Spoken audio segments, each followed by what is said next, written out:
You're listening to the S3. I'm JD. She is Lady M, and we're actually going to try and stay on schedule today.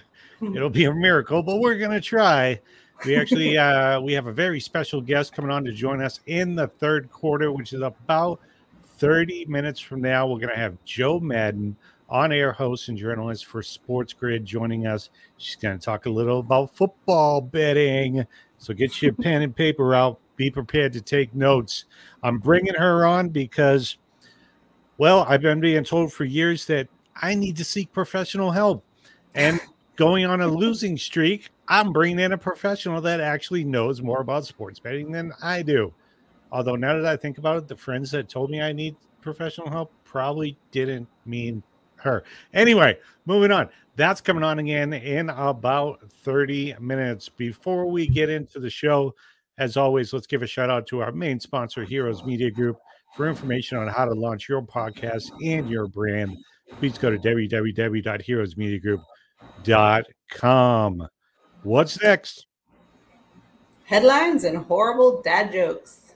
Headlines and horrible dad jokes. Headline number one: Patriots have actually waived quarterback wide receiver Malik Cunningham just 10 days after signing him to a 3-year extension.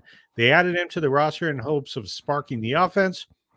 And then Sunday happened. The Patriots beat the Bills. Mac Jones goes 25 for 30 for 270 yards, 2 touchdowns, 9.1 average per attempt, and a rating of 126.7, outplaying the Bills' Josh Allen. Cunningham can actually rejoin the Patriots practice squad once he clears waivers. Lady M, what is an astronaut's favorite part of the computer? The space bar? The space bar. Exactly. Good job. I think it's the first one of these you've actually gotten. I know you don't look, so. But yeah. Headline number two: Halloween will mark the date for the NFL trade deadline. Some big names, will be on the move, could be on the move, like Derrick Henry, Chase Young, Dante Jackson, and more. Teams have until 4 p.m. Eastern Standard Time on Halloween to reach trade agreements. Should the Patriots be aggressive at the trade deadline? That's the biggest question. I know there's a ton of Patriot fans out there that anytime any free agent comes up, no matter how expensive they are, no matter if they just got arrested. Oh, yeah, we need him. We have to have him. If Belichick doesn't get him, I quit being a Patriots fan. Yeah, we've got good bones. I'm not sure extra players being thrown in the mix will help anything. I think it's more of a strategy. And look, I know we haven't done much. We have made it to the playoffs without one Tom Brady, but come on, give Belichick a chance. It took him 4 years to take Cleveland to the playoffs, for crying out loud. Right. Let's see if we can get this done. What do you call a belt made of watches? I have no idea. A waste of time. But Headline number 3, Week 7 saw 4 1-5 teams win. The underdogs actually went 8-5 against the spread last week, the best record since Week 2, where the underdog went 9-5. Which underdogs will cover the spread heading into Week 8? Well, we'll talk more about this in the third quarter with our special guest, Jo Madden from SportsGrid. All right, next joke. If you witness a crime at the Apple Store, what does that make you? No idea. An eyewitness. All right. Guys, so stupid. All right, headline number 4. With the Dolphins' offense falling flat on Sunday night against the Eagles, Miami has not won a game against a quality opponent to start the season. The question is, are the Dolphins all hype? Their 2 losses come against teams with a combined record of 10-4 in the Bills and the Eagles. Their 5 wins come against teams with a combined record of 8-25. None of those teams have more than 2 wins through 7 weeks. Patriots, Chargers, Broncos, Giants, and Panthers are the teams that they have beaten, and they barely beat the Patriots. Patriots will have to get them back this week. Final joke. Why can't sailors, this is for my Navy friends out there, why can't sailors learn the alphabet? I don't know. They keep getting lost at sea. Ha. And that was headlines with horrible dad jokes. What's next? First quarter NFL Week 8 schedule. All right, here we go. There's a full schedule this week, no bye week, starting with the Thursday night football game, which we're actually going to do a deep dive into with Jo when she comes on the show here in a little bit. It's the Buccaneers at the Bills. Buccaneers just lost to the Falcons, and the Bills just lost to the Patriots. By the way, because I've got no fandom left in me, no New England left in me, according to my sister, I had to also, along with everything else you see on the screen that's been there all year, I had to put on my Patriots shirt just in case she's doubting if I'm a Patriots fan or not. All right? Let's just get that out of the way. Being real about your team's challenges doesn't make you suddenly not a fan.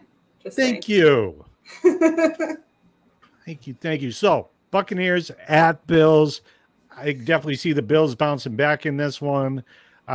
Baker Mayfield is questionable. Not sure if he's even going to play. Probably a game time decision. I think it's a shoulder injury for him. But if he does, he's thrown an interception in each of his last 4 games. Keep that in mind when we go over best bets. Bills, obviously, coming off an embarrassing loss to a team that they were favored by more than 1 score to, the New England Patriots.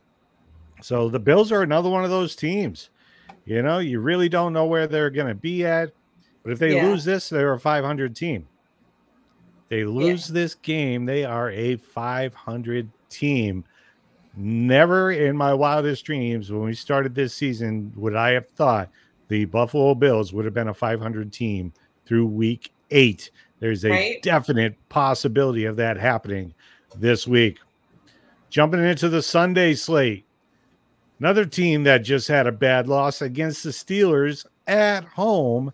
The Rams at 3-4 are taking on the Cowboys at Jerry World. Cowboys are 4-2, just coming off a bye, so they are fresh. Yeah. This could be trouble for Matthew Stafford. A little bit. The Vikings shocked the world, took down the 49ers. That game wasn't even really close. No, it was nuts is what that was. That was a They've terrible never played like game. that a day in their lives before. Kirk Cousins all of a sudden remembered how to play quarterback. Right? Their defense actually realized they're supposed to be playing defense. Yeah. Unbelievable. Anyway, they go on the road to take on one guy that I have zero faith in. I have lost love for love. I'm just throwing that out there. They are going into Green Bay, and I expect them to absolutely destroy them. Jordan Love was set up for success last week, taking on the worst defense in all of football in the Denver Broncos. And what did they do? We're just not going to score anything at all in the entire first half. Right. And then hope to come back and win, score 17 points. He ended up losing by 2 points. 2 points. If you would have just got a field goal in the first half, you would have won that game. They lost by 2 points. Unbelievable. Yeah. Moving on. The Falcons, again, coming off a win against the Buccaneers. Falcons, by the way, going into week 8, are first. They are in first place of the NFC South. Raise your hand if you would have picked that. Nah, I'm not doing it. No. They've been rocking it up, though. Yep.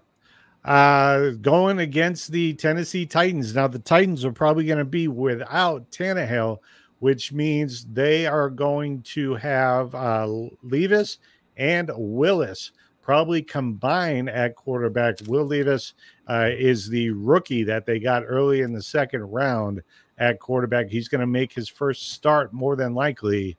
And then Willis is backing him up, who will probably also play.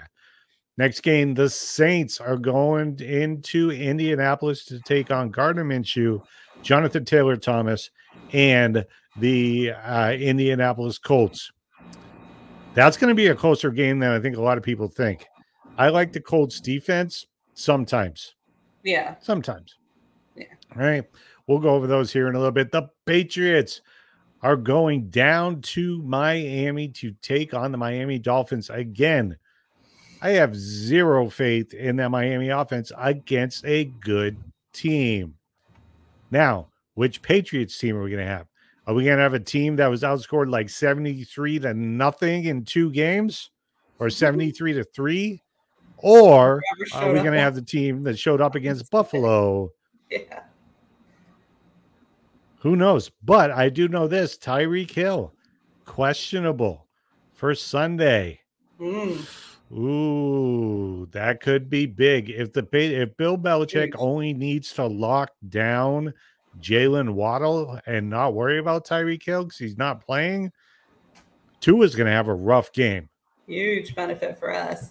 Tua's going to have a rough game. So fingers crossed, hope he eventually heals, just not this week. That's all I care about. Stay hurt for 1 week. It's not asking too much. The Jets coming off their bye week. The Jets are 3-3.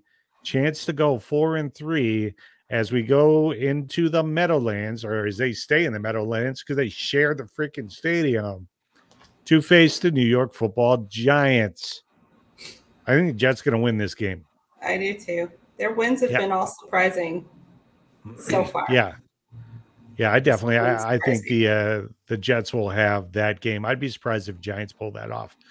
Yeah. The 5-2 Jaguars at the now 4-2 Pittsburgh Steelers. Did Pittsburgh finally find their offense in Los Angeles?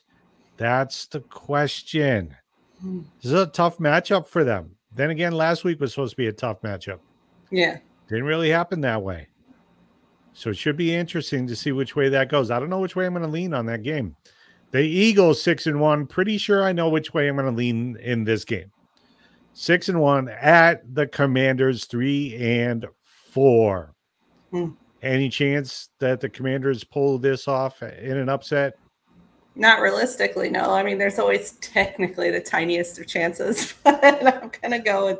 I mean, again, underdogs were 8-5 last week. 8-5, including multiple wins by 1 and 5 teams. And the Eagles' one loss they have on record was very surprising. Oh, yeah. So the chance is there, but no, I think the Eagles will be fine. Speaking of surprising, C.J. Stroud, rookie quarterback C.J. Stroud, is taking the 3-3 Houston Texans going into the winless Carolina Panthers. I don't think I realized we still had a winless team, honestly. Yeah, battle of rookie quarterbacks. The battle of rookie quarterbacks should be fun. I don't know. Maybe I'll give the Texans the edge in this one. The 1:05 p.m. slate. This is Pacific Standard Time for all you people that, have to wait until noon or 1 o'clock to get hyped up on football. We just roll out of bed and start watching football. So 1 o'clock our time, 1:05. It's the Cleveland Browns at 2-2 at 4-2 at the Seattle Seahawks, also 4-2. First off, major shout out to our friend of the show, Jackson Smith and Jigba, on getting his very first touchdown. It was so exciting. Congratulations. I texted his brother, like we were talking back and forth. Everyone's excited for him. So, I mean, kudos. He gets his first of hopefully many, and he was wide open on that touchdown. You just absolutely stroll across the line. It was a beautiful touchdown. Hey, if DK Metcalf is still out, Jackson's going to get a lot more targets going into this week as well. Yeah. So could be back-to-back weeks. We'll see.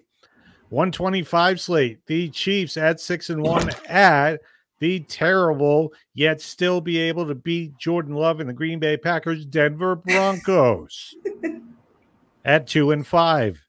Any chance whatsoever in your mind that the Broncos actually take this victory?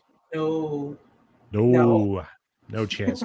Ravens at 5-2. Breaking news: the Ravens offense can put up some freaking points. Who knew? They put up what, 35, 38 points last week? Yeah. What? Yeah, they've been slaying. They're here in the Valley this week. They are taking on the Arizona Cardinals. I give the Cardinals about 2% chance of winning this game. I think they'll at least get some points on the board. I don't think it'll be a shutout. I don't know. That Ravens defense is really good. Yeah. The Bengals at 3-3. My pick to win the big game, by the way. As a matter of fact, this matchup right here is my big game matchup. Yeah. This could be a big game preview. It is the Cincinnati Bengals at 3-3 at the San Francisco 49ers, who looked human last week. Mm-hmm. They did. Without Deebo Samuel, Brandon Ayuk got held. Still a little upset about it. Without a catch for the last 2 quarters and like 4+ minutes of the game. Are you kidding me? I needed him to get 15 yards to win my single game parlay last week. I waited almost 2.5 quarters just to be upset. Yeah. I was upset. And you know what I did after that? I buried myself in my computer and I worked for 3 hours. Yeah. Because that's how real men deal with their feelings. All right. The Sunday night game. The Chicago Bears at 2-5 at the Chargers at 2-4. Actually, I think Bears matched enough. This could be a good game. The Bears, actually, they played really good. What's his name? Badgett? He's amazing. Well, he's not amazing, but he's good. Yeah. Right? So, I mean, they took down the Raiders last week, which actually, if you think about it, yeah, and they made it look really easy. Yeah.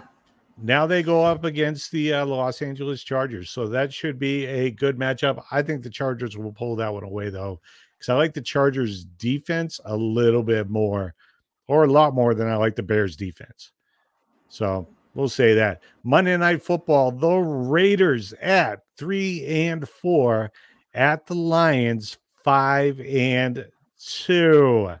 Your Lions, the team that you love to pick for the upset, got upset last week because they got beat down by the Ravens.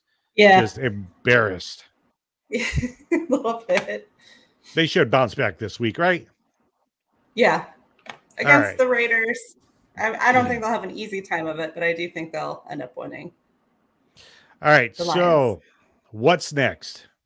Second quarter, land of the locks. Let's do this. Now, for some reason, even though we pick different picks every week, we still tie again. Yeah. But last week we both went. There were enough upsets that just sort of we went 2-4 last week because of all of the upsets. So, Lady M, hey, you get to swing first off the tee again. Thursday night football. The matchup is the 3-3 Buccaneers at the Buffalo Bills. Who do you got? Bills. You got the Bills. Do you want to think about this at all? No. You don't want to think about this at all. I'm just going to throw some stats out about this game. The Buccaneers are ranked 29th in rushing offense. They're terrible against the rush. They're ranked 22nd in yards per game allowed to wide receivers at 178 yards per game. Tampa Bay is one of only 2 teams, this is a good point, to not allow a rushing touchdown by a running back. However, they have allowed 3 rushing touchdowns by a quarterback. Right. That's interesting. But with all of that being said, before Jo comes on, she's going to come on in about 10 minutes. Before Jo Madden comes on, I'm going to give you a pick to look for here. It's one pick. It's a prop. I am going to pick Khalil Shakir. Who? Khalil Shakir of the Buffalo Bills for an anytime touchdown score. It's at plus 700. You bet $10, you win $80. Right. That one play. You don't need anything else to happen. Khalil Shakir, anytime touchdown score plus 700. Last week, though, the reason why I'm looking at this, he had his best game yet. He was targeted 4 times, made 4 catches for 35 yards. Maybe this week at plus 700, it may be worth. Even if you bet $1, you can win $8 on that bet. It may be worth it. I'll throw it by Jo Madden when she comes on here in a little bit, but most people will probably say, it's not sexy. It's not a sexy bet. All right. Long story short, I got the Bills. With all of that being said, I got the Bills coming off of being embarrassed. They're in second place in the division, not where they expected to be heading into week 8. I think that they are absolutely going to beat down Baker Mayfield and whoever. I think it's who is the backup quarterback. Whoever the backup quarterback is in Tampa Bay will have a lot of trouble in Buffalo on Sunday. Yeah. Thursday night. It's cold. Thursday night. It's actually only going to be about 55 degrees. So not bad. Okay. Freezing here. That's hoodie weather here. Yeah. Hoodie, sweats, I mean, it's back what? East, that's still nice outside. 84 degrees right now. Sunny. We're loving it down here. Absolutely loving it. All right. Sunday night game. Bears at Chargers. Do the Bears shock everyone again? Now they have similar records, but can the Bears shock everyone again and pull off the victory against the Chargers? You go did first. Bring up a good point about the Chargers defense when you're talking earlier, but I think I'm still going to go ahead and go with the Bears. I think they're riding a high from Bears. Their rather egregious win this week. They're going to have a little bit of a boost. They are. With that being said, I'm still taking the Chargers. Write that down.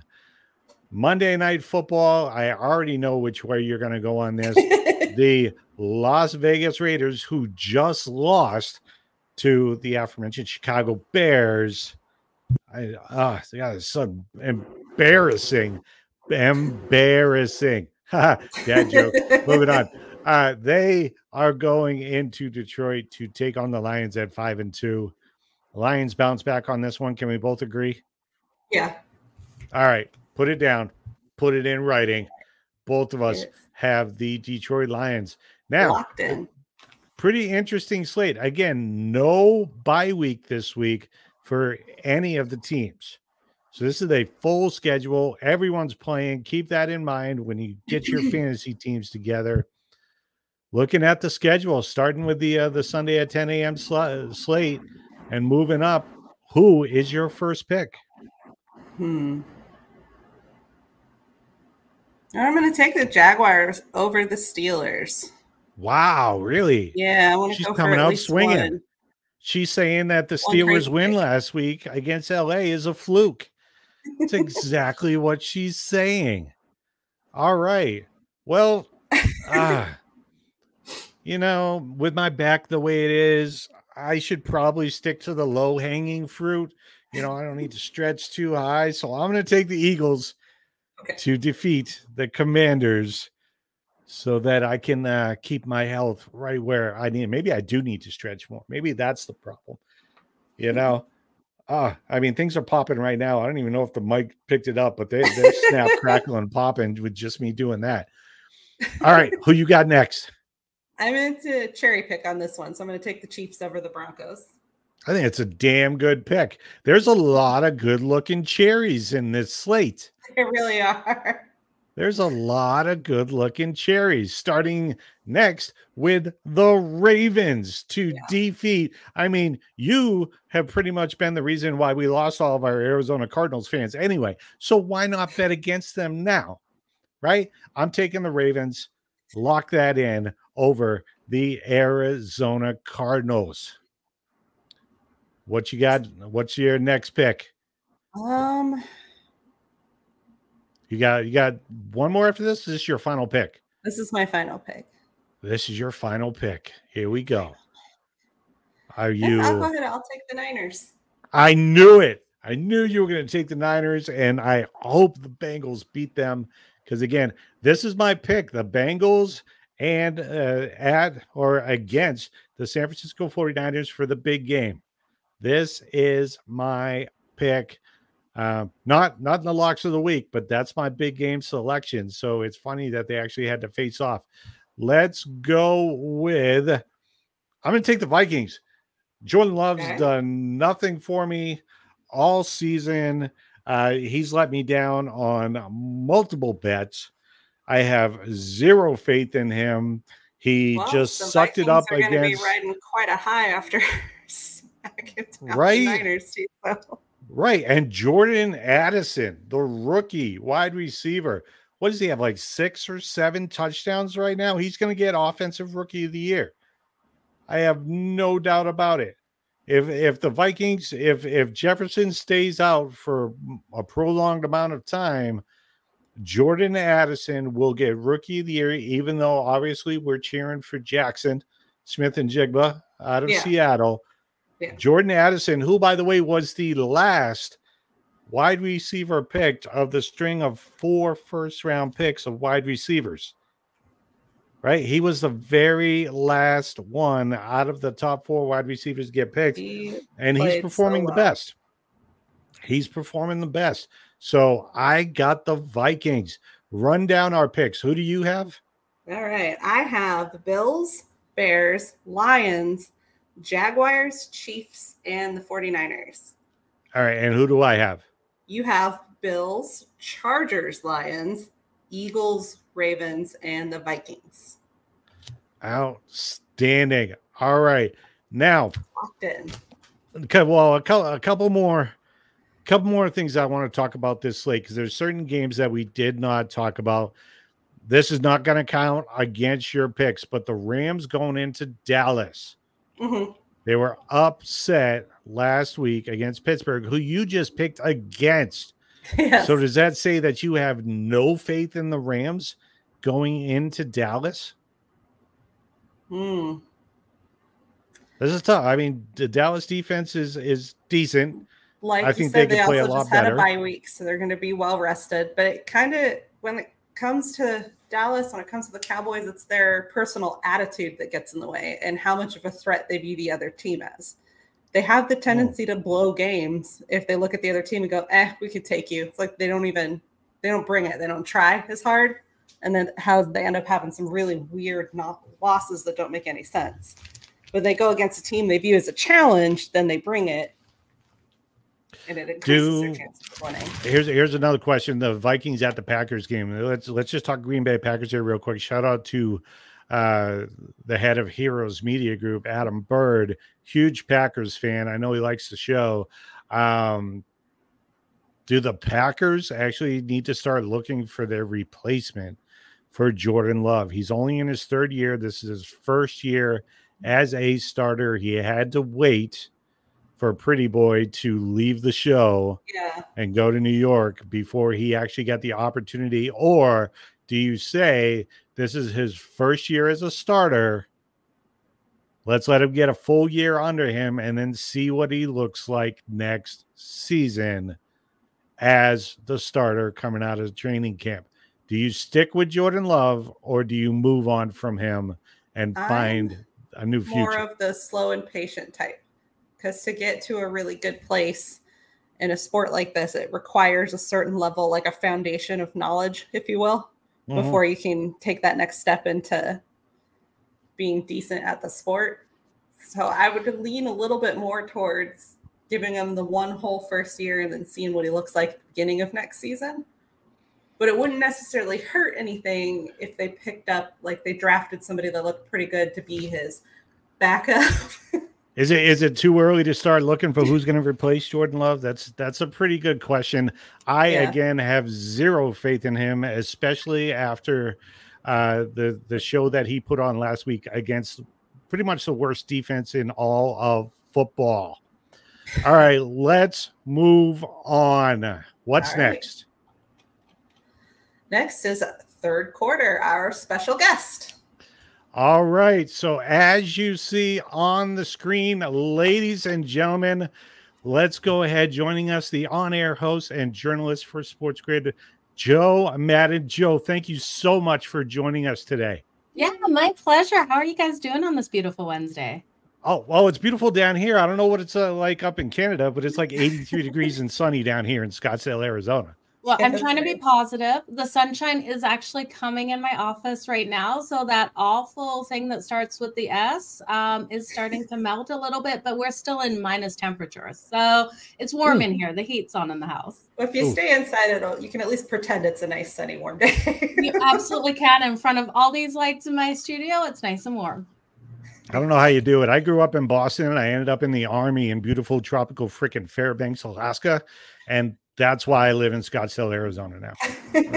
I don't blame you. And I actually grew up in Australia. So it's been a huge adjustment living here. Yeah, I moved here at 15. So, and yes, I mimicked the Canadian accent till I got it down. So don't make fun of me if something slips. Sometimes it does. And I'm like, where did that come from? But that is what you're hearing if something slips funny. Wow. You might hear a little bit of his Boston accent pop out too. So love the Boston accent. It's no judgment circle. Wicked smart. All right, Jo, I've been hit pretty hard the last 2 weeks to where I am actually now 6 units down through 7 weeks of the NFL season. The haters are running amok in my world right now, starting with my flesh and blood, my sister, who has been trolling me about my lack of New England that I still have in me. Apparently, she doesn't watch the show. I mean, really? Come on. Yeah, I don't know what she's thinking. And no one expected the Patriots to be able to pull off that win versus the Bills. And I hear you. I had the haters all over me yesterday after the Minnesota Vikings pulled off the win over the San Francisco 49ers to a new extent that I didn't know Vikings fans were so rude. I said the line looked fishy for a video out there for SportsGrid, and I recommended taking the team total, the 49ers over. You would have thought that I sat there and told Vikings fans that I absolutely hated their team and everything about them, and they are going to get completely crushed. It's not what I said. I said something looked fishy. I expected the 49ers to be a bigger favorite in that one, and we all know when those lines look too good to be true, there is a reason. So I thought that upset might come. Well, Vikings fans were not happy with me yesterday, and I tell you, some people are just plain out rude over things. I don't understand it at all, but now I want the Vikings to lose every game, and I'm just going to say that out there. So now I'm going to be that person that is kind of against the Vikings this season. You know, I saw that post, and I love the way you handled it, you know, just like show their hatred and just blow them a kiss and be like, you know, because like you said, when you get it wrong, they're all over you. But when you get it right, it's like crickets. You know, they stay away when the light's the brightest and they come out when everything's the darkest. Yeah. So, meanwhile, I had their wide receiver, their rookie wide receiver there for that anytime touchdown, Addison, that paid plus 250. So that bet itself, and Kirk Cousins for the anytime interceptions, which we knew he did throw as well. Those two bets there outweighed the other bet. So if anyone was following those 3 bets, they made money at the end of the day. Yeah. But Vikings fans didn't see it that way. Well, like I said at the beginning of the show, you didn't have the opportunity to hear it, but my friends have been asking me to seek professional help for a while, and I'm assuming they were talking about with my sports bets. So that's why I have you on so that I can get the professional help needed. Jumping into it, let's talk about the Thursday night game. This is one of those lines again where the Bills are favored by 8.5 in this game. You don't know if Baker Mayfield is going to be healthy enough to play. He's questionable at this time. I hope he does, because I've got a prop for him to throw an interception. But besides that, what are your thoughts going into this game? This is going to be a tricky one here, because we know this Bills team off a loss to the Patriots are bound to have that bounce back game. I just don't see it happening versus the Tampa Bay Buccaneers here. I'm hoping Baker Mayfield plays as well. I'm relying on the defense here of the Tampa Bay Buccaneers to really step up in this game. We know how strong they've been and how strong they've been at forcing those turnovers. In this game, if they can get to Josh Allen, we know him under pressure. We saw him what happened versus the Jets. If the Bucs can bring that kind of pressure on him, force those turnovers, they can do everything to keep it within this number. And Bills fan, do I hate you guys? No, I don't. I'm just making a play here on the Bucs. I think I have to like precaution people with every time I put a bet here because I'm not hating on the Bills. I actually really love what I've seen out of this team. And I like what I've seen out of Josh Allen. I think he does have to put some more weight on himself. And I think they need to get him using his legs more. I'm going to look at Josh Allen for that anytime touchdown as well. That's coming in at plus 210 for the anytime touchdown for him. I know how strong the Bucs are against the run, but I do see him scrambling for a touchdown in this one, you guys. I agree with that one. The Josh Allen anytime touchdown. The Bucs have not allowed, I believe, a rushing touchdown to a running back, but they've allowed 3 to quarterbacks. So once they get out of the pocket, hey, anything's possible. I love that bet. What other player props are you looking at for that game? Or is that it? Yeah, that's about it for now for this game. I've been struggling to find a lot of those prop bets out before we did this show here, just because we see most of them drop on that Thursday. I would be looking at Baker Mayfield, though. I do think we could see him if he comes out in this one to put up some nice numbers here versus the Bills. We know there's injuries on their defensive side of the ball. I wouldn't be shocked if he puts out a really nice long pass in this game. But other than Josh Allen, he's my favorite player here for that anytime touchdown in the Bucs plus the 8.5. Now, could they pull off the upset?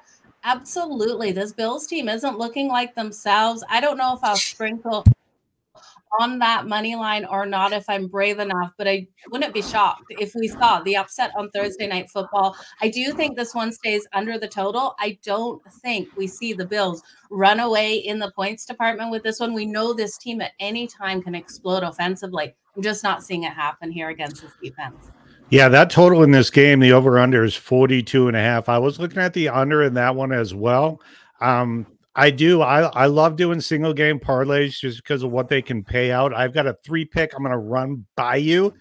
So first off, Baker Mayfield, he's thrown 1 interception in each of his last 4 games. So I do have him over the half interception mark in that. Dalton Kincaid had a breakout game last week against Patriots, 8 receptions, 75 yards. I picked him in the over last week. It was like 33.5 yards. So we did very well there. The over is at 41.5. I'm taking that. And I've got Stephon Diggs at an anytime touchdown. He's got 5 touchdowns in the last 4 games. The only game he didn't score touchdown was against the New York Giants, where we had 10 receptions and 100 yards. So I do like him as an anytime. You package that up, it's at plus 405 for a single game parlay. Thoughts on those?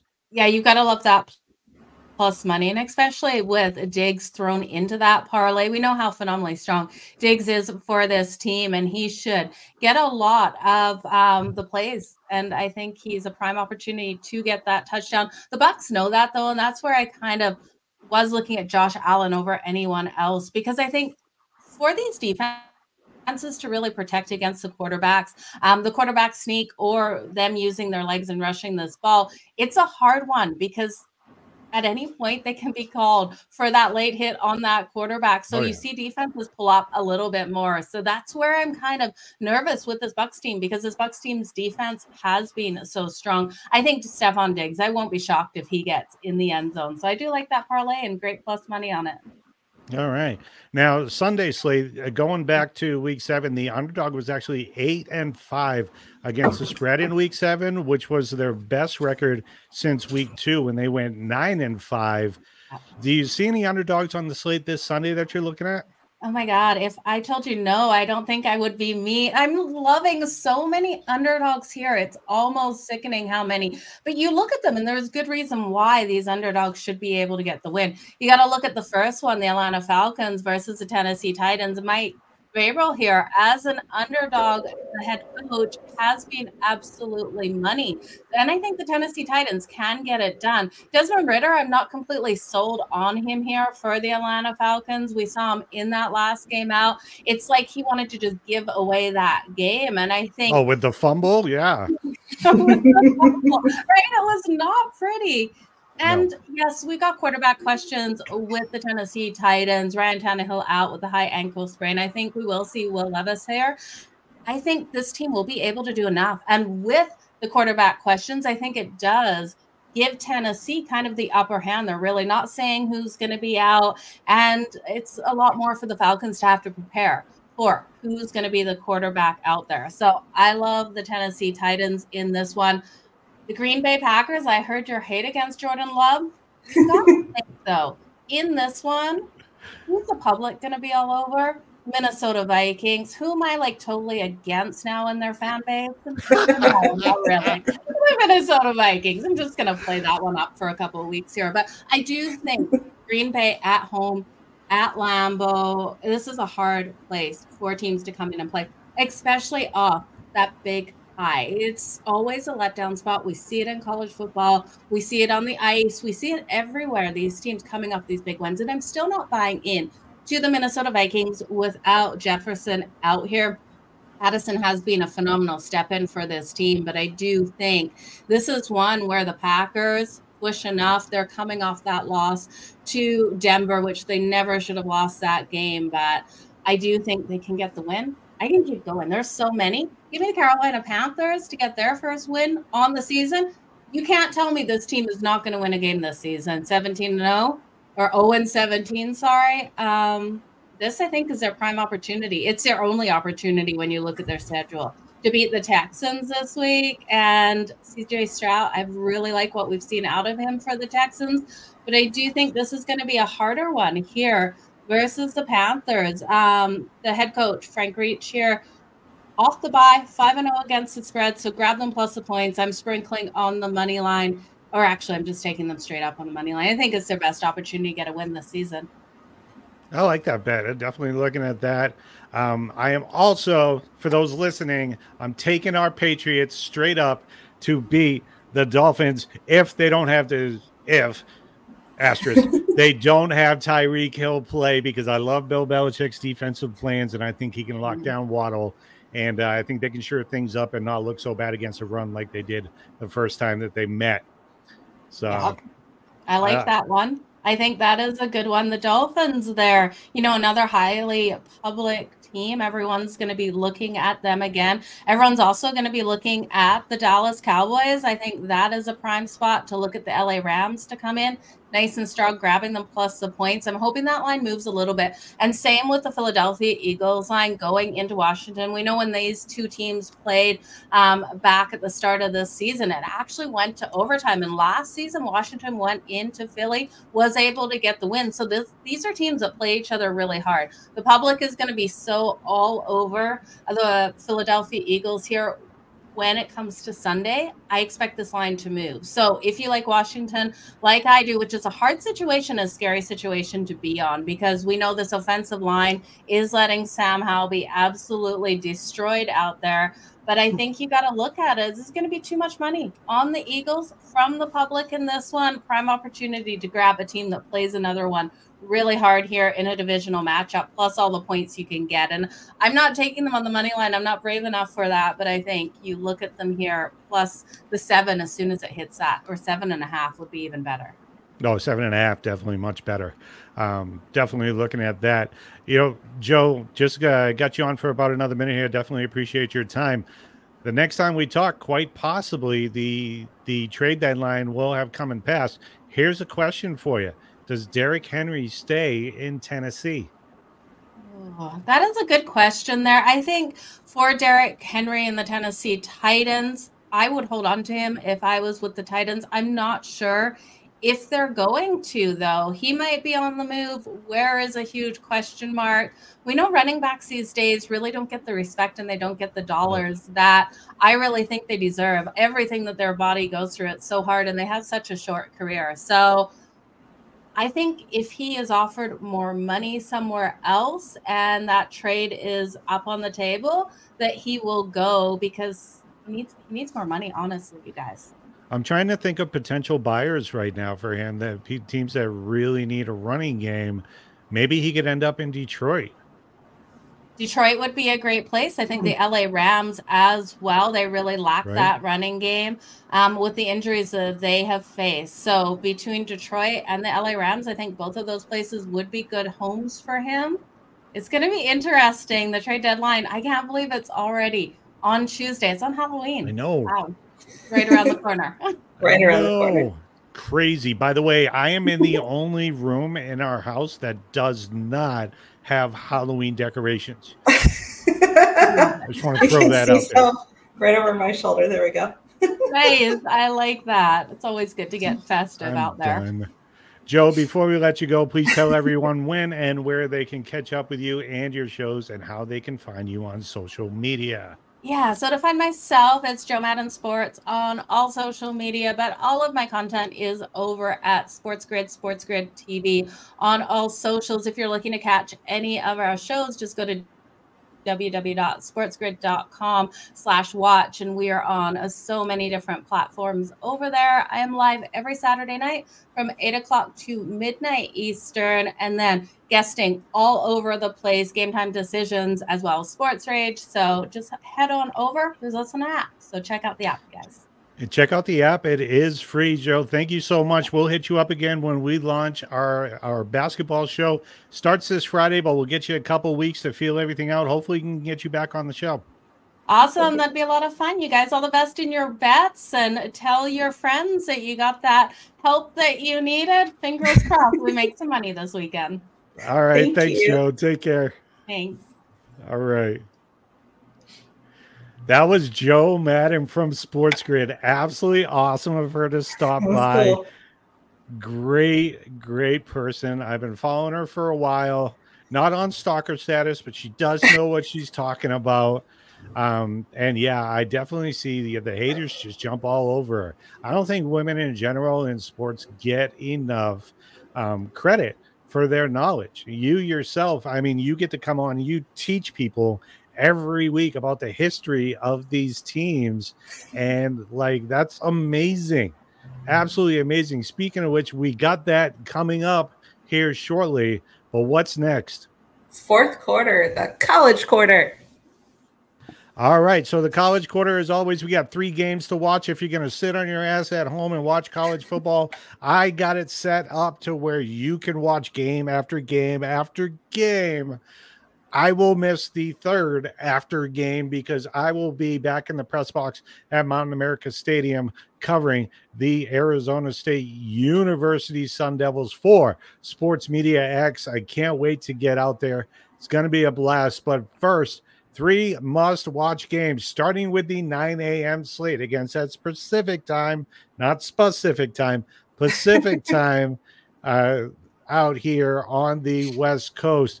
I want to start with number 6, the Oklahoma Sooners at 7-0, going up against the Kansas Jayhawks at 5-2. That game is in Lawrence, Kansas, at David Booth Kansas Memorial Stadium.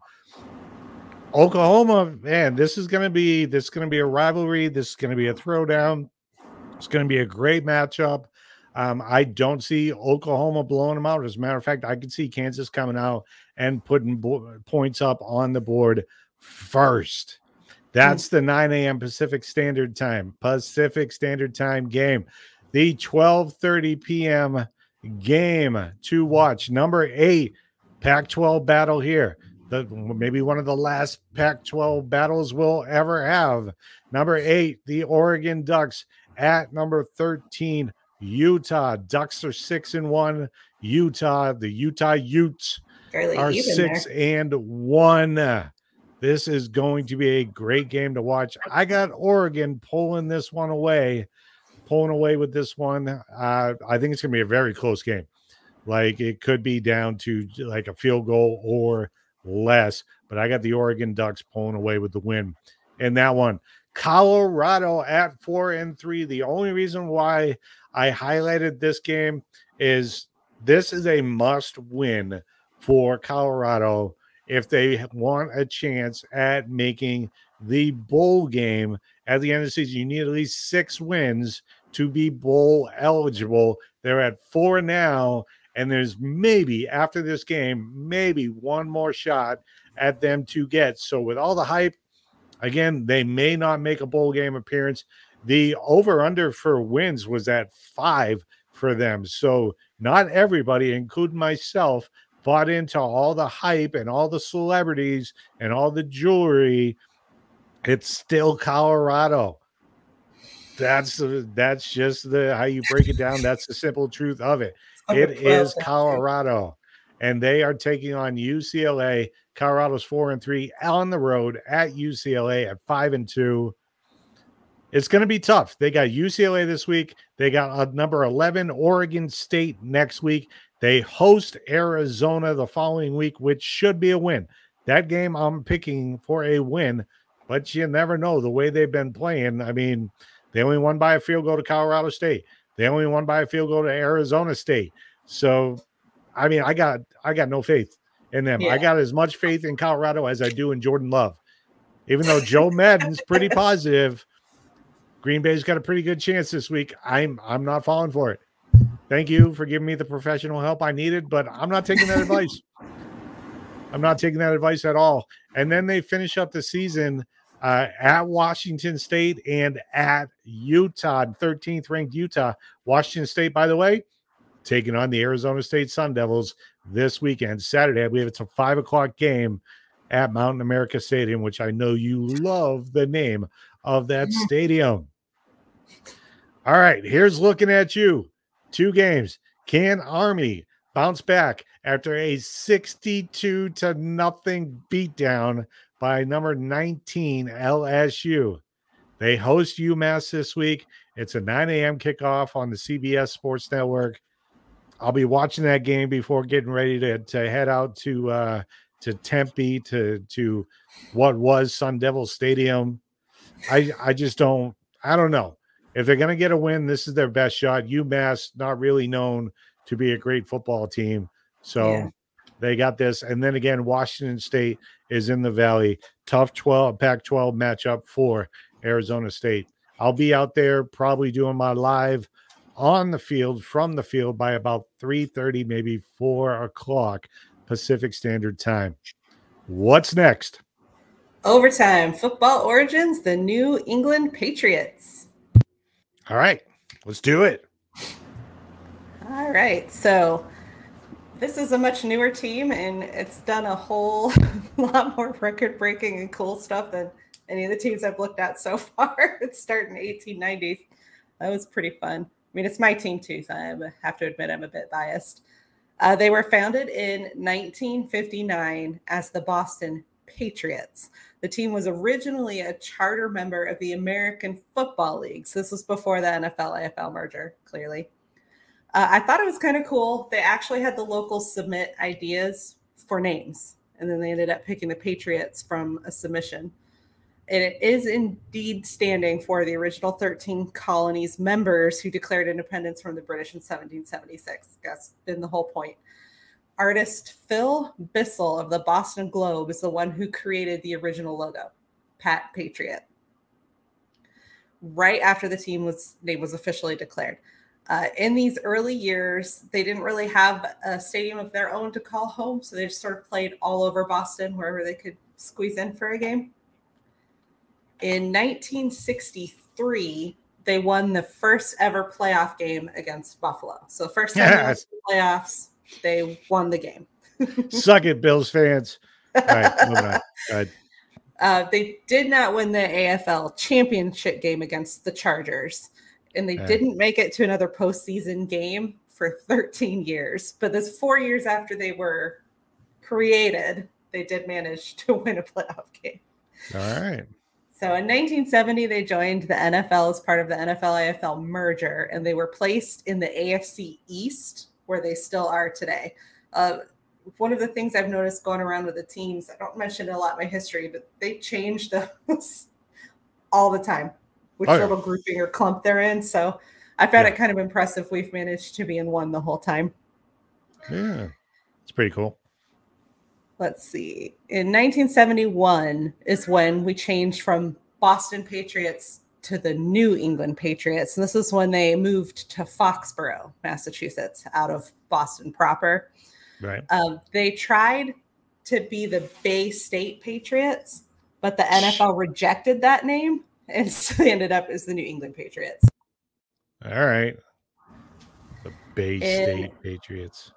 We had a bit of a rough time in the 70s and the early 80s. So we jumped to 1985. Hall of Fame player Raymond Berry was hired as the head coach. We had 5 playoff appearances from the point of the merger until 1985. But Coach Berry saw us get to our first big game. Now, technically, the Bears won that game, but that was the first time we made an appearance there. So I have a little side note here. Isn't this the game that sparked your lifelong fandom of the Patriots? Yes, it absolutely is. It's the first Patriots game I can actually remember watching.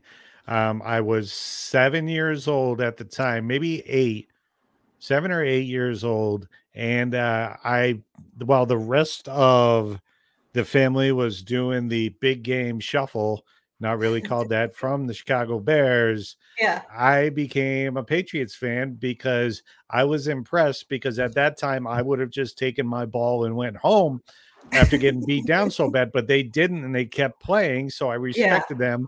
And so instead of jumping to the Chicago Bears, I became a Patriots fan. The rest of my family, most of them are Patriots fans to this day.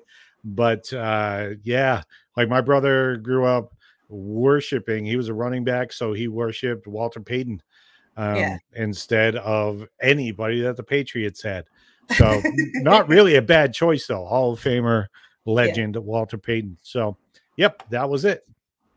Yeah, I love that story, so I had to make you tell it. And there was a lot of team ownership and coaching changes from the 85 big game appearance through the early 90s. In 93, we hired Bill Parcells. He had been the New York Giants former head coach. And that is also the year they rebranded the team logo to what we call the Flying Elvis and the colors. So we were originally just red, white, and blue. They changed to blue and silver. If anybody's paying attention today, it's technically red, white, blue, and silver. We just decided all of them are ours now. Yep. I like that.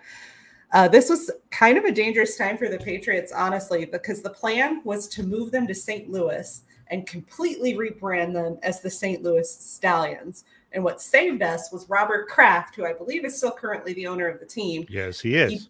He bought the team in 1994. I read both 172 mil and 175 million, but at the time it was the highest selling price that a sports team had gone for, a football team.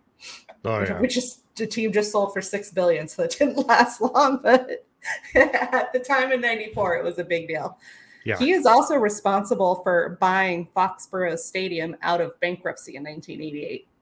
Wow, I didn't know that. Yeah, he was definitely very invested, I believe, from the start in the team and wanting to keep it in New England.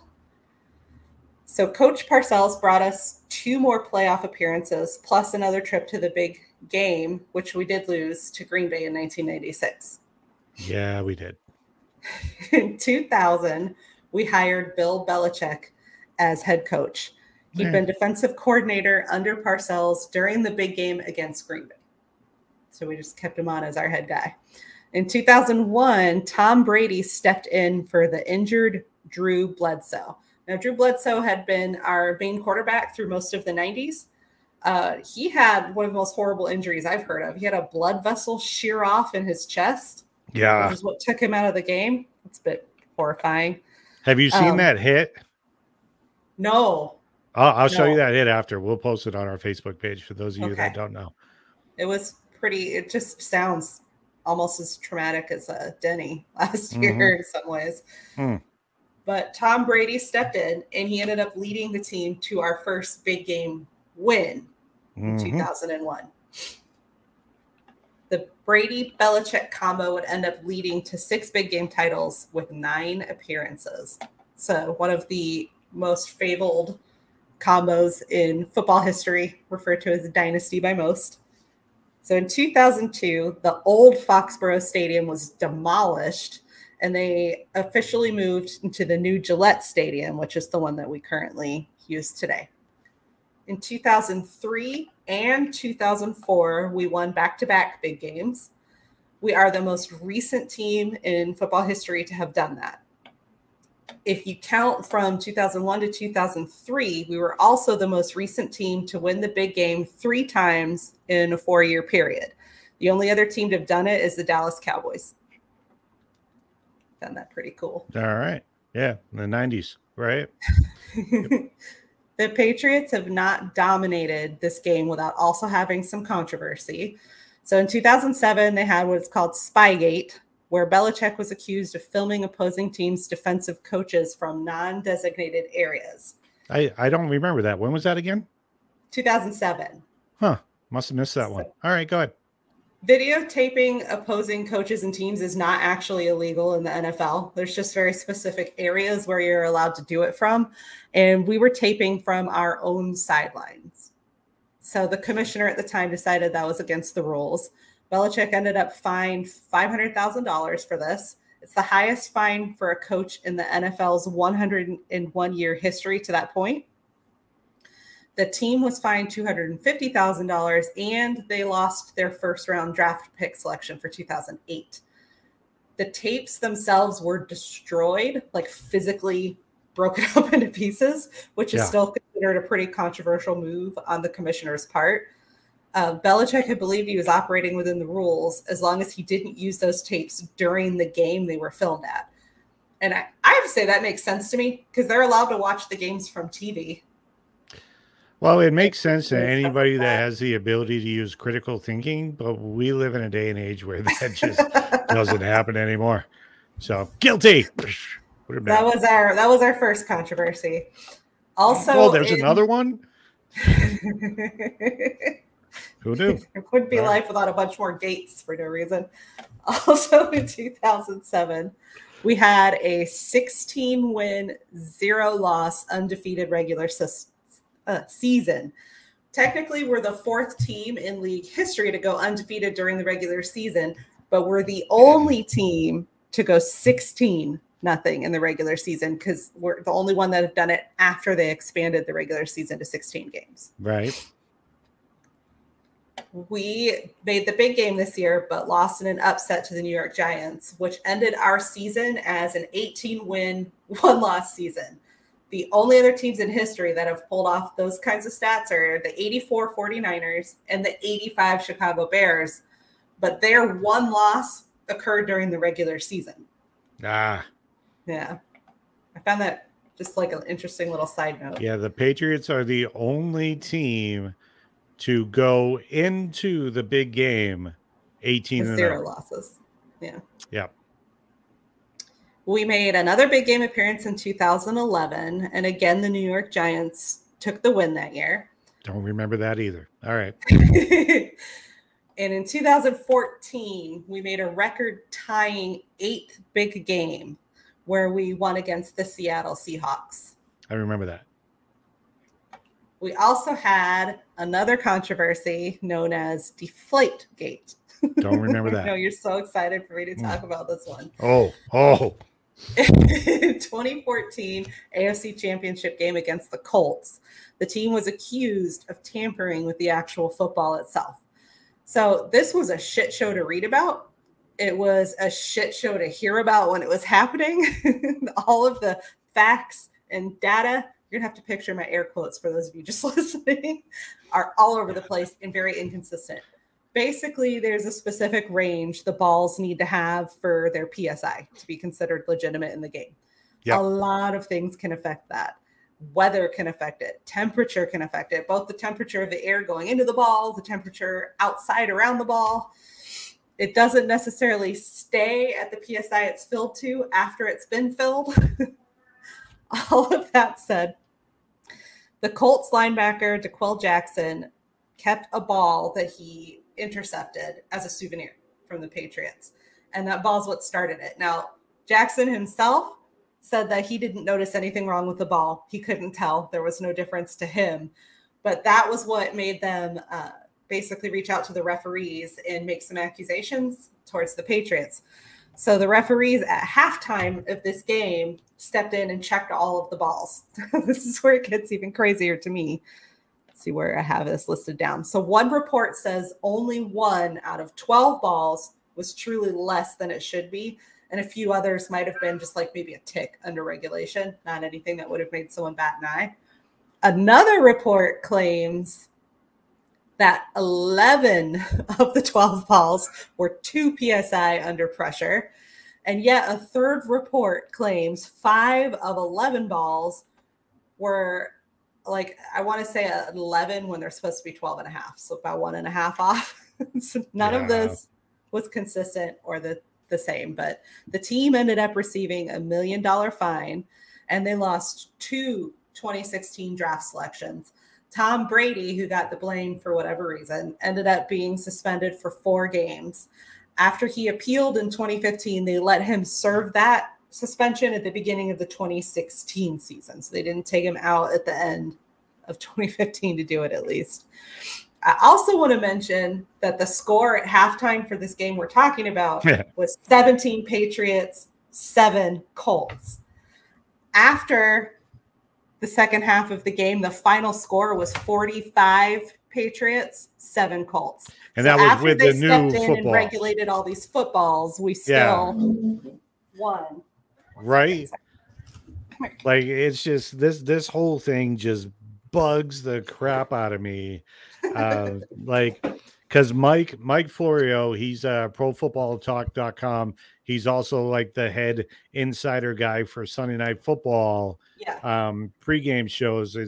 He wrote a book, and I will post the link from Amazon for this book that breaks down like not just about Deflategate. He breaks down like how the NFL has handled like all of the kind of like the Ray Rice thing, where Ray Rice knocked out his girlfriend with like a right hook in the elevator. I don't know if you remember that, how he handled that, how they handle suspensions, domestic violence. And Deflategate was in there, and he interviewed the guy who was in charge of writing and submitting the report. And the guy said that he was told by the NFL to leave out the information where the NFL went around after the incident, after the Colts game. They started measuring balls from all around the league, and he was told to leave that information out of the report because it would have completely exonerated the Patriots of any wrongdoing. Right. Because all the balls showed in similar weather, similar amounts of PSI in them. And like the league was there with their pants down and didn't want to get it out. So he put it in his book, and I'll put the link to that book on our Facebook page. And it's just stupid. The whole thing is freaking stupid. The whole thing is ridiculous. So they suspended Tom Brady. And you're probably going to mention this, but they suspended him for the first like 4 games of the next season. Yeah. And because of that, he was well rested, and we still went on to win the big game. Yeah. So thank you, idiots. We made an appearance again in 2016 against the Atlanta Falcons. Yep. Now, this game, I remember this game, by the way. It was really freaking exciting as a fan. We were losing 28-3 midway through the third quarter. Yes, and we managed to score 25 unanswered points to get a tie. First time the big game ever went to overtime, and the Patriots are the team that have the first ever big game overtime win. Absolutely. In your face, NFL office. Oh, there's so much more dirtiness that goes along with the NFL office. You know what? I'm going to save this story for the end. I'm going to let you finish up. I'm going to hold my tongue. I'm going to hold it. Go ahead. Okay. You got me riled up. I'm going to hold it. Go ahead. Okay. So we also went to the big game in 2017, but that one the Eagles took. We managed to get to our 3rd consecutive big game in 2018, where we won against the Rams. That gave us our 6th big game title, which tied us for most big game wins with the Pittsburgh Steelers. 3rd consecutive big game. I got a side note about that. Let me unmute my mic. they're always saying, like, all the haters are saying Brady's the reason why we keep winning these big games. We won that game 13-3 against one of the best offenses, if not the best offense in the game. So you know why we really won that game? Because Bill Belichick is a defensive mastermind, and we held one of the highest scoring teams in the league to 3 points. Never gets enough credit for what it's done over the years. Coaches don't get credit for anything. So 2019, we lost in the playoffs, and Brady moved on as a free agent to join the Buccaneers. We signed Cam Newton for 2020 season and had our first losing record in 2 decades with 7 wins, 9 losses that year. So we drafted Mac Jones in 2021 and went to the playoffs for the first time without Tom Brady since 1998. Oh, wait a minute. But Belichick's never done anything without Tom Brady. You're saying we actually made it to the playoffs without him? How is this possible? That's exactly what I'm saying. God. So my fun fact section. I did want to mention the Patriot way. It's a tip of the hat to Belichick's specific style of coaching. So I thought it was pretty cool when I was reading through his little bullet points. So it's a self-critical, militaristic, perfectionist approach, which tells me that they spend a lot of times looking at what they did during the game as individuals and saying, like, oh, you messed up here. How could you have done that better? Or next time you run this play, how would you do that better? Type of a thing. I'm just assuming that's what that means anyways. Emphasis is on team.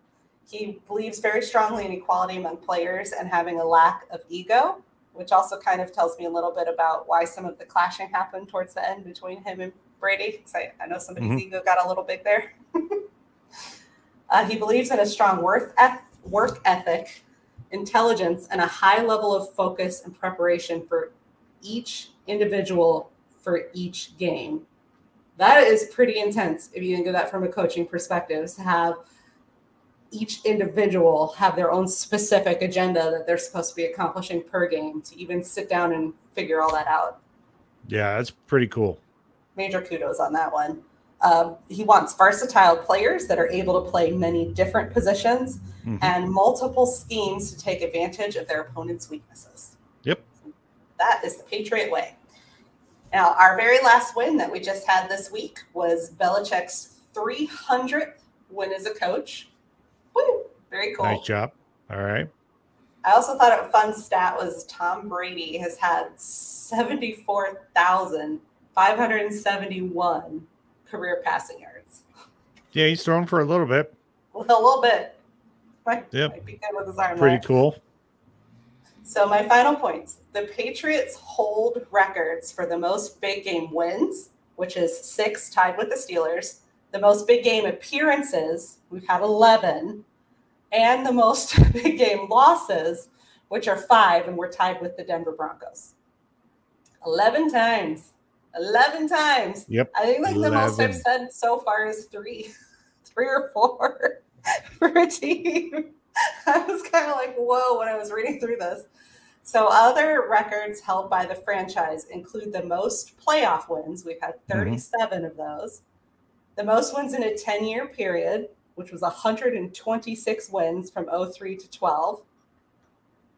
The longest winning streak of a regular season and playoff games, which was 21 wins from October 2003 to October 2004. The most consecutive winning seasons, we had 19 from 2001 to 2019 until Cam. The most consecutive conference championship appearances, which was 8 during 2011 to 2018. The most consecutive division titles at 11 from 2009 to 2019. The only undefeated 16-game regular season back in 2007, and the highest postseason winning percentage at .638. Yeah. That's a lot. Yeah, they're pretty good. But none of it's on Belichick. It's all because of Brady. All because of Brady. Because Brady drafts defensive players too. There was something you wanted to come back to, and I have forgotten what it was. Yeah. While my blood temperature is still up there, let me talk a little bit let's go back to just how dirty the NFL office really There you is. go. Yeah. And it was highlighted by Mike Florio, but let me add a little bit more on top of this that most of you don't know. This is like, I hate conspiracy theorists. I got one hell of a conspiracy for you in the NFL front office. There is a gentleman by the name of Troy Vincent who works in the NFL front office. He is a VP of personnel, right? Okay. So when Deflategate happened, according to the CBA, which is the collective bargaining agreement, it sets out all the rules and money disbursement and so on and so forth. Okay. It says that there is only one person in the NFL office that has the power to suspend a player. Just one. That is the commissioner, Roger Goodell. Right? Not Troy Vincent, but Roger Goodell. Right. Now, when Brady was going through the process of about to get suspended and he was appealing and whatnot, the rule states that if he appeals, then the NFL can hire a what do I want to call a neutral judge or person to hear his appeal. So the plan was that Roger Goodell was going to hear his initial complaint, probably hold up his suspension, which was handed down by Troy Vincent. Right. Not Roger Goodell. Troy Vincent suspended Tom Brady. In the collective bargaining agreement, once again, just pointing it out, you can go back and look at it. Only one person in the NFL office has the power to suspend a player. But Troy Vincent was allowed to suspend Tom Brady. Why? So they could uphold their ruling and collect money from the Patriots, because then once he appeals, Roger Goodell then had the right to appoint himself to hear the appeal. Right.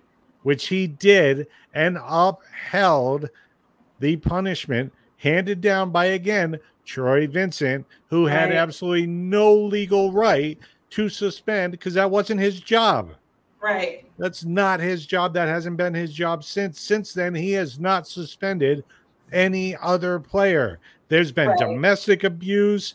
There's been gambling. There's been shooting. There's been a murder. Yeah. He has not suspended another player since he suspended Tom Brady. On top of that, let's fast forward. You mentioned how the Patriots lost a big game to the Philadelphia Eagles. Yes. They lost that game by 8, right? Okay. In that game, you know how sometimes they review a play to see if it's a catch or not a catch? Yeah.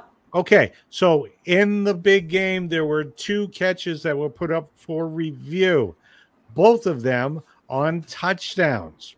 Right. Well, the person in the NFL office in charge of the review panel was Troy Vincent. Mm.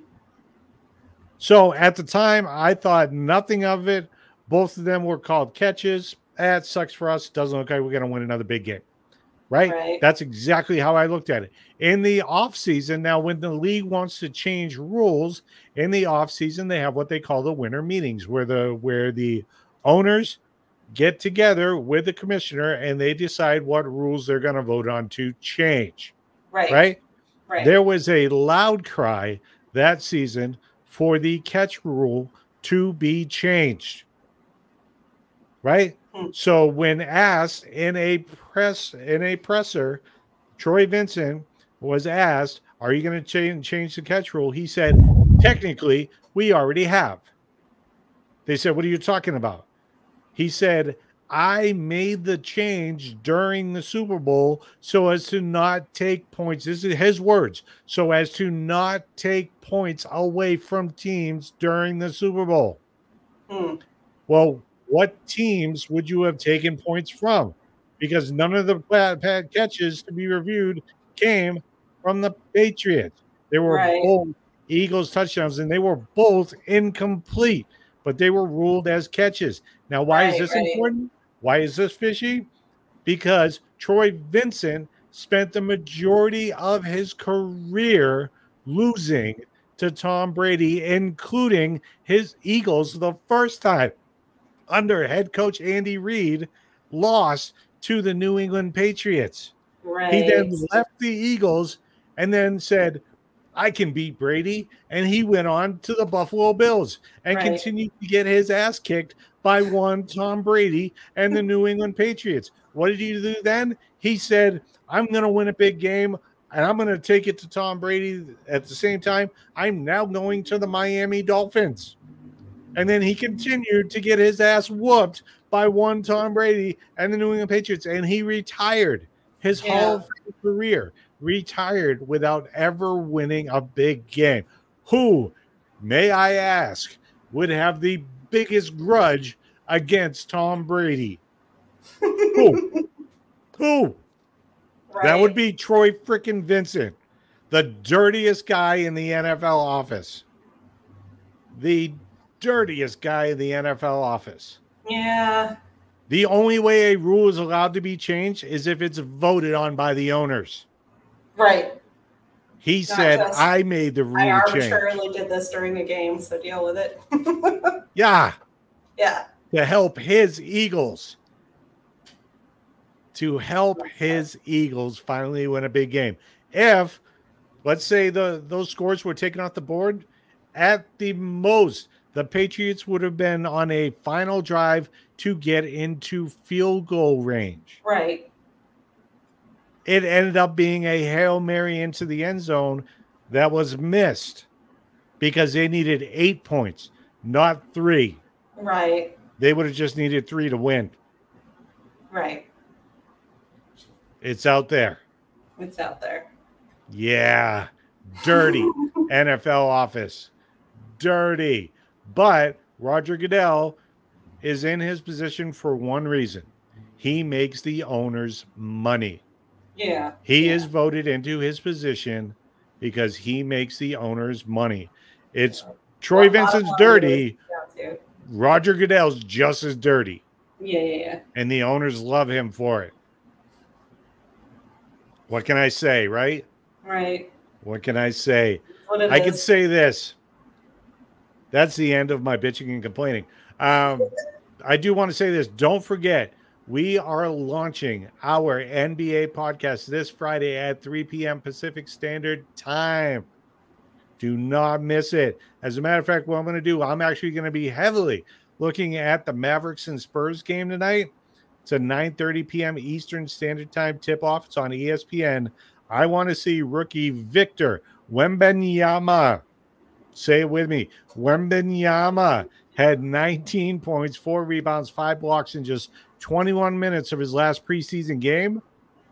My expectations, I've got him over 17.5 points. I've got him over 6.5 rebounds. I've got him over 2.5 blocks. And you know what? To start the season out with a big win, I've even got him with 5 or more assists. 5 or more assists. $3 on this pays out $450. Who are we cheering for tonight? Victor, say it with me. Wembanyama. I'm just going to call him Victor. Everybody knows him. Yeah. Not Victor Oladipo. It's Victor Wembanyama. Cheering for him big time tonight. Make sure you check it out. If you missed the live, you can find us on our new home. Hopefully by the end of this week, it'll be up CoachJeffDemers.com. You can also find us on HeroesMediaGroup.com and on Spotify.